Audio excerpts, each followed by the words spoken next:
Assalamualaikum warahmatullahi wabarakatuh. Perkenalkan, nama saya Siva Fauzia Rizal dari Prodi Informatika semester 2. Jadi di sini saya akan menjelaskan rangkuman materi mata kuliah Etika Profesi dari pertemuan 1 sampai 14.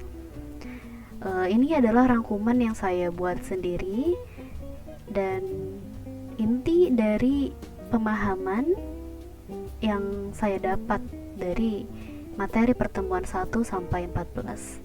So, lanjut aja ke slide pertama. Di slide pertama ini atau pertemuan pertama saya rangkum sebagai etika umum dan khusus gitu kan. Etika umum, jujur dalam situasi apapun kayak gitu. Jadi etika umum itu kayak aturan moral dasar yang berlaku di mana aja. Misalnya jujur dalam segala situasi. Nah, etika khusus, untuk etika khusus dibagi lagi nih. Ada etika individual misalnya jaga kesehatan dan disiplin. Ada etika sosial kan, sopan, membantu sesama. Ada etika keluarga, hormati orang tua. Bisa hormati orang tua, jaga adik, bantu di rumah, atau di sini hormati dan rawat keluarga. Ada etika profesi, patuhi kode etik sesuai bidang gitu kan. Kayak dokter harus rahasiakan data pasien, perusahaan jangan tipu-tipu gitu kan. Terus di sini ada politik, transparan dan adil. Terus lingkungan, gunakan sumber daya dengan bijak gitu kan. Misalnya nggak buang sampah sembarangan dan nggak korupsi. Next, untuk pertemuan 2 yang saya rangkum sebagai kode etik dalam penggunaan teknologi. Di sini kita bahas kode etik saat pakai teknologi nih. Contohnya HP. Jangan ganggu orang lain, jaga privacy gitu. Atau jangan main HP sambil nyetir gitu kan. Terus ada email, sopan, tidak spam gitu kan. Terus ada chat, hindari kasar, jaga informasi pribadi. Hindari kata-kata kasar, jangan nyebar data pribadi sembarangan. Terus ada radio, singkat dan jelas. Ada sosial media atau sosmed, tidak menyebar hoax, jaga privacy. Jaga komentar supaya tetap sopan gitu kan. Intinya teknologi dipakai dengan bijak dan tetap sopan sama orang lain. Next ke pertemuan 3 yang saya rangkum sebagai etika, moral, dan kebahagiaan. Etika itu panduan buat bedain mana yang benar dan salah kan. Terus moral itu nilai yang dianut seseorang atau masyarakat. Kalau kita hidup dengan etika dan moral yang baik, biasanya hidup kita juga jadi lebih tenang dan bahagia. Khusus di dunia teknologi, penting banget buat bertanggung jawab supaya gak merugikan orang lain. Lanjut ke pertemuan 4, profesi baru dan dilema etika di bidang IT. Di era digital muncul profesi baru kayak AI engineer, data scientist, terus ada juga konten kreator dan lain sebagainya gitu kan. Tapi banyak juga tantangan etika, misalnya di realm moral nih, kayak privacy dan keadilan jadi penting banget. Ada masalah seperti peretasan dan deepfake harus dihadapi. Dilema kayak penggunaan AI buat rekrutmen, kayak etis gak ya gitu kan. Rekrutmen berbasis algoritma. Next ke pertemuan 5 yang saya rangkum sebagai profesionalisme dan disiplin diri. Kita diajak belajar ngomong positif ke diri sendiri biar gak insecure. Disiplin diri bisa dibangun lewat kebiasaan baik, kayak bangun pagi, atur waktu, jaga komitmen gitu kan. Kalau kita punya etos kerja tinggi dan tanggung jawab, itu tandanya kita udah punya sikap profesional. Lanjut ke pertemuan 6 yang saya rangkum sebagai peran ilmuwan dan etika sains dan teknologi. Ilmuwan itu punya peran penting. Mereka cari solusi lewat riset, Tapi riset juga harus sejalan dengan etika. Jangan sampai teknologi malah bahaya buat manusia atau lingkungan. Kita juga belajar tentang revolusi industri dari mesin uap 1,0. Jangan sampai teknologi manusia AI kolaboratif 5,0 gitu. Ya kayak revolusi industri dari uap hingga AI dan manusia gitu. Terus lanjut ke pertemuan 7 yang saya rangkum sebagai etika profesi dan tanggung jawab sosial.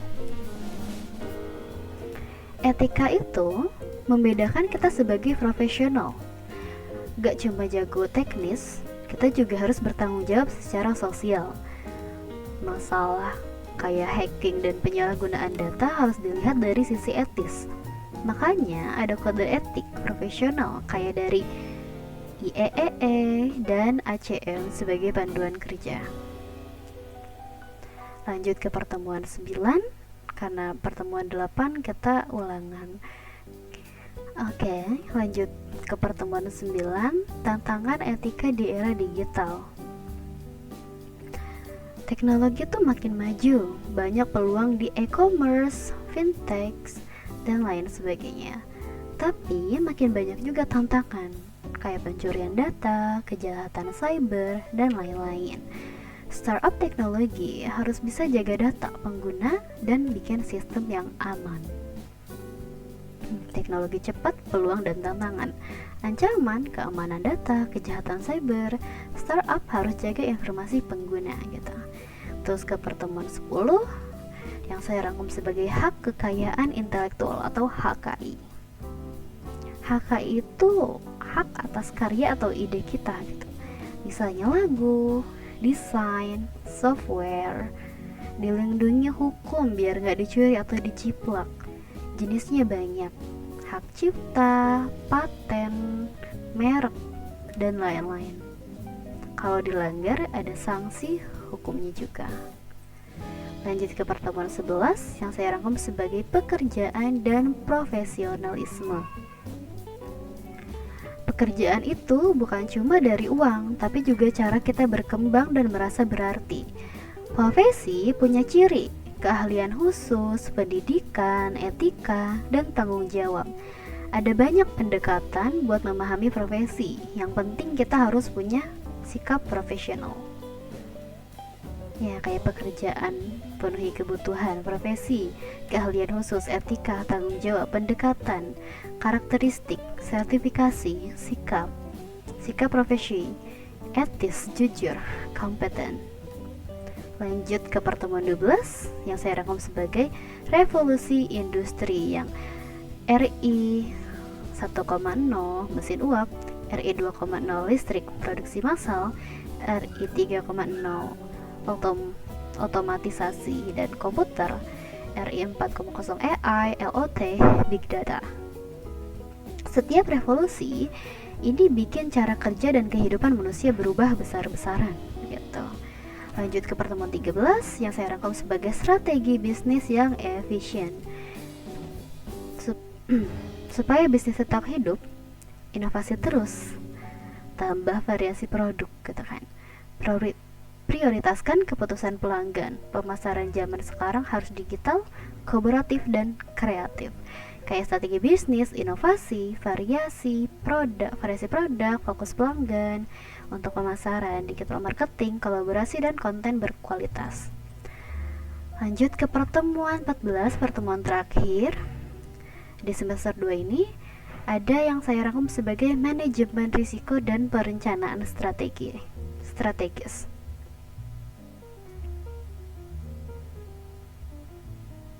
Manajemen risiko itu kayak kita mengenali dan mengatasi ancaman. Bisa dengan menghindari, mengurangi, atau mengalihkan risiko. Kalau digabung dengan perencanaan strategi yang matang, organisasi bisa lebih tangguh dan siap menghadapi perubahan. Manajemen risiko, kenali, kurangi, hindari, alihkan risiko. Perencanaan strategis, visi, misi, strategi. Keduanya bantu organisasi tangguh dan efisien. Oke, segitu aja yang saya rangkum dari pertemuan 1 sampai 11 di mata kuliah etika profesi ini. Semoga bermanfaat dan mudah dipahami. Wassalamualaikum warahmatullahi wabarakatuh.